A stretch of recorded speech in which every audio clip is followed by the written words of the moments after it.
जी हाँ दोस्तों, आप देख रहे हैं विनय भोजपुरी नंबर वन। तो आपको फिर से एक बार विनय भोजपुरी नंबर वन में स्वागत है। जी हाँ दोस्तों, बता दें खेसारी लाल यादव और पवन सिंह के बीच जो कि विवाद चल रहा है 2-3 दिन से, और आप लोग भी देखे होंगे जो कि लगातार जो कि विवाद देखने को मिल रहा है। तो उसका सिर्फ एक ही कारण है जो कि विशाल सिंह जो कि खेसारी लाल यादव के फैमिली मैटर पर कुछ बोल जाते हैं। उसके बाद जो कि खेसारी लाल यादव के मैनेजर जो कि विवेक सिंह जो कि लाइव आ जाते हैं और जो कि फेसबुक को जो कि रिलाई कर देते हैं, और इन दोनों में जो कि भिड़ंत हो जाता है। और जो कि लास्ट में जो कि ये चैलेंज कर देते हैं खेसारी जो कि मैनेजर कि हमें आप बनारस में मिलो। और दोनों में जो कि आज बनारस में जो कि टकराव हुआ, दोनों में मिलकर जो कि आपस में कुछ बातचीत हुआ। और बता दें दोनों स्टारों के बीच बातचीत हुआ और दोनों ने जो कि मामला सुलझा लिया है। और बता दें जो कि भोजपुरी में बहुत लोग जो कि मज़े ले रहे थे कि खेसारी और पवन के बीच विवाद हो गया, हम तीसरा फ़ायदा उठा लेंगे।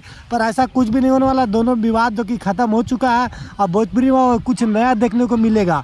आपको बता दें जो कि खेसारी के मैनेजर जो कि विवेक सिंह ने एक वीडियो जो कि जारी किया है, उसमें बताया है कि आगे से ऐसा कुछ नहीं होगा, हम सिर्फ अपने काम पर फोकस करेंगे और आगे से हम जो कि इन फालतू बातें पे जो कि नहीं रहेंगे।